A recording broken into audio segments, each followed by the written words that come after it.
Fala, rubro-negras e rubro-negros do meu coração. Quinta-feira, 4 de janeiro de 2024. Falta muito pouco para o Flamengo se reapresentar, né? Já estamos falando aí da próxima segunda-feira, quando o Flamengo retoma suas atividades no Ninho do Urubu para a primeira parte da pré-temporada, né? Que é essa parte dedicada mesmo aos treinos, para depois o Flamengo estrear no Carioca e aí embarcar rumo aos Estados Unidos para outra parte da pré-temporada. Então, nesse vídeo hoje a gente vai falar justamente sobre o planejamento do Flamengo para esse inicinho aí de 2024 e também sobre as saídas, né? Tem algumas questões aí sobre saídas para que a gente trate no vídeo de hoje. Então vem com a gente, já compartilha esse vídeo com o máximo de rubro-negros possíveis, deixa o like também. Esse esquema que, como eu sempre digo para vocês, funciona para todo mundo, né? Todo mundo sai feliz. Vocês dão um like, eu trago a informação e assim a gente vive em plena harmonia. Bom, hoje eu tentei, para mostrar como eu penso em vocês, hoje eu tentei fugir um pouquinho das notícias que eu sei que vocês já estão desgastados sobre as negociações do Flamengo, né? Porque tem muita gente que fala, notícia repetida, aquela coisa, né?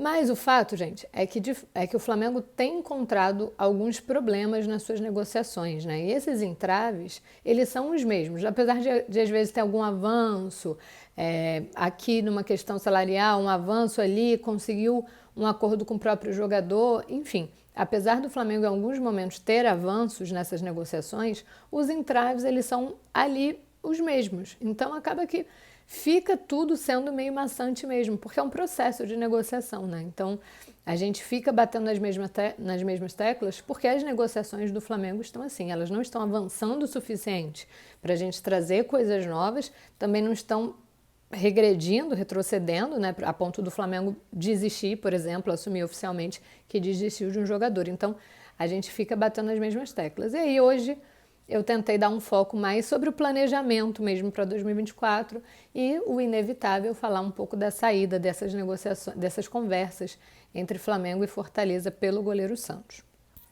E aí vamos falar então, já que eu estou tentando trazer um pouquinho mais de coisas, né? Vamos falar do que o Flamengo pretende ainda nessa janela de transferência.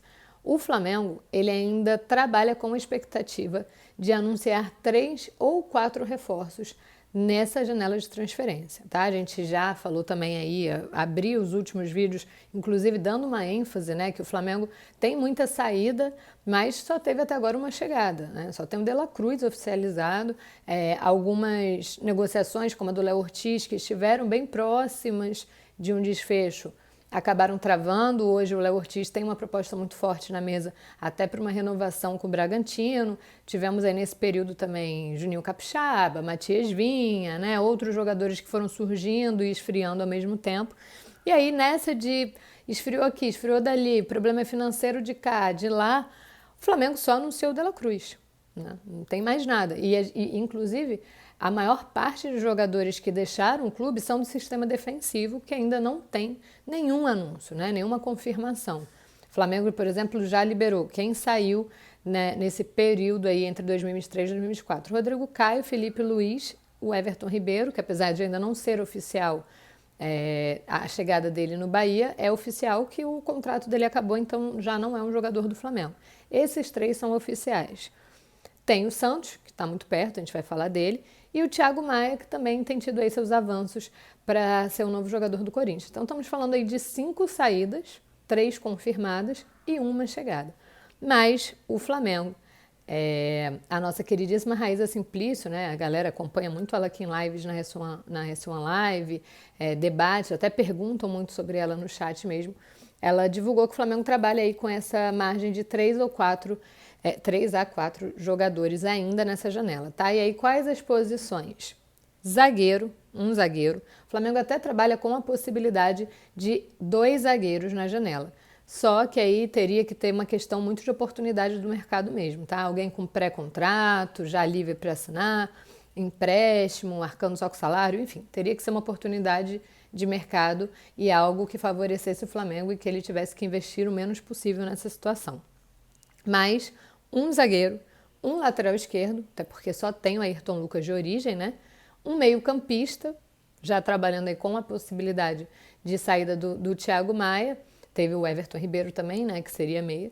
E o ponta atacante, lá o ponta barra atacante, que foi um pedido do Tite. O Tite identificou essa carência logo no início, quando ele cogitou utilizar o Everton Ribeiro de meia, e aí abriu essa carência. Então, é com isso que o Flamengo tem trabalhado, tá? Para o torcedor que está aí desanimado, tem muita gente que fala, cara, não vai vir mais ninguém, estou desanimado.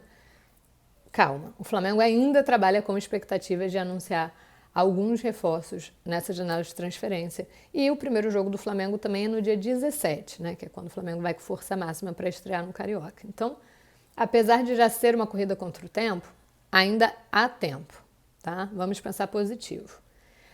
E aí, já nessa linha, a gente falou ali que o Flamengo trabalha com a possibilidade de um meio-campista. Existe um espaço para. Essa notícia é para a galera que é entusiasta da base. Existe espaço para que o Everton Araújo ganhe oportunidade com o Tite. O Everton Araújo, que é cria do Volta Redonda, o Flamengo negociou com o Volta Redonda em novembro a compra de mais 40% dos direitos econômicos do atleta, né? Ali por 1,1 milhão de reais. E aí agora ele ficou em definitivo, e a partir dessa negociação ele fica em definitivo no Flamengo. É um jogador que tem treinado com o elenco profissional desde o fim do Campeonato Brasileiro Sub-20, então ali desde setembro. O Tite é um cara que se interessa pelo jogador, tá? O Tite, ele avalia o jogador com um grandíssimo potencial aí para evolução, um jogador muito bom na sua posição, um jogador que encanta e que pode ter uma oportunidade com ele no decorrer da temporada. Quem vai dizer isso, né, se vai ter essa oportunidade ou não, é o próprio Everton Araújo. A gente sabe também que o Flamengo, apesar de estrear no Campeonato Brasileiro, no Campeonato Carioca, com força máxima, pelo menos isso é parte do planejamento, as outras rodadas serão com garotos da base, né? Serão com jogadores sub-20, até porque o Flamengo vai para os Estados Unidos. Então, essa é a hora desses garotos aproveitarem a oportunidade para provar aí para o Flamengo que pode ser útil no profissional ou não. E o Everton vai ser bastante observado pelo Tite por ser um jogador que agrada muito ao treinador. Então pode até ser uma opção do Flamengo para esse meio campo aí, quem sabe, né?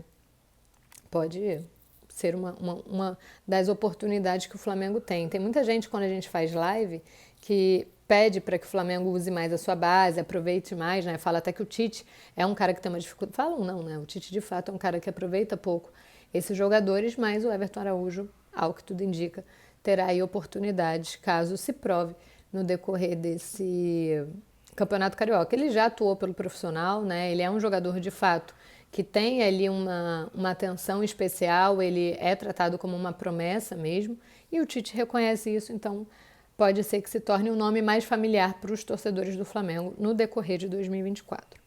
E agora, falando de mais uma saída, né? Eu até citei ali no início do vídeo que Flamengo e Fortaleza têm conversado pelo Santos, a gente também tratou disso em outro vídeo. Esse acordo está mais próximo do que nunca, tá? E dessa vez, inclusive, a gente trouxe até valores dessa negociação. É uma negociação que financeiramente o Flamengo sai num prejuízo, mas o Flamengo entende, avalia que o Santos já se pagou, né? O Santos foi um jogador importante na temporada de 2022, ele era titular absoluto sob o comando do Dorival, ele teve papel fundamental, né, nas conquistas tanto da Libertadores quanto da Copa do Brasil. Até gosto de lembrar que era um jogador que se destacava muito por não dar rebote, né? Ele segurava, já defendia segurando, isso gerou memes na época, então foi um jogador importante em uma temporada emblemática dessa nova geração. Então o Flamengo entende que ele já se pagou e avalia como um bom negócio esse acordo com Fortaleza. E aí vocês vão perguntar, tá, quais são os valores, né? Afinal de contas, quais são os valores? Vamos ao que importa. Bom, o Fortaleza vai pagar $1 milhão fixos, tá? Esse $1 milhão equivale aí a 5 milhões na cotação atual, fixos. E aí existe a possibilidade de mais 300 mil para metas pré-estabelecidas nesse acordo entre as partes. Então, assim, de acordo, o Vene até explicou que a forma de pagamento vai funcionar da seguinte forma: são 500 mil à vista e os outros 500 mil no decorrer de 2024, né? Durante o ano aí, a temporada de 2024. E os 300 mil aí para metas pré-estabelecidas. O jogador também agradou, o jogador inclusive pediu por essa transferência. O Flamengo também teve o seu aval, avaliou isso como positivo, essa negociação. E aí agora o Santos deve assinar com o Fortaleza por 3 anos, que é até mais do que tinha com o Flamengo, né? O contrato dele com o Flamengo ia se encerrar daqui a 2 anos, ele vai assinar por 3 lá no Fortaleza. E aí, quando eu até comentei que o Flamengo teve um prejuízo financeiro, porque o Flamengo, para conseguir o Santos, para contratar o jogador, investiu 2,5 milhões de euros, que dá aí uma média na época, que dava, né, uma média na época de 15,5 milhões de reais. E no final o Flamengo vende o jogador por 5 milhões. Então tem esse prejuízo financeiro, mas como eu já disse, é um jogador que o Flamengo considera que já se pagou. E aí é um bom negócio e não há uma pretensão para contratar ninguém, tá? A tendência, inclusive, que o Diogo Alves também possa aí conseguir uma oportunidade no profissional do Flamengo. Então é mais uma vaga para a base que se abre para um sobrevivente do Ninho, inclusive. E aí por hoje é isso. Tentei variar para vocês, para a gente não ficar batendo na mesma tecla, tá? Falando um pouquinho agora mais de planejamento mesmo, do que está fora ali de mesa do Flamengo. Amanhã mais notícias com meu parceiraço Jonas Stelman, que vocês também já estão bem familiarizados. 11 horas da manhã a gente tem o podcast, tá? Que amanhã, sexta-feira, é o dia de podcast. E 7 horas da noite, nem preciso dizer quem volta aqui no canal para atualizar vocês sobre o Flamengo, né? Mas fiquem com a gente porque vocês sabem que aqui sobra notícia de Flamengo o tempo todo para vocês.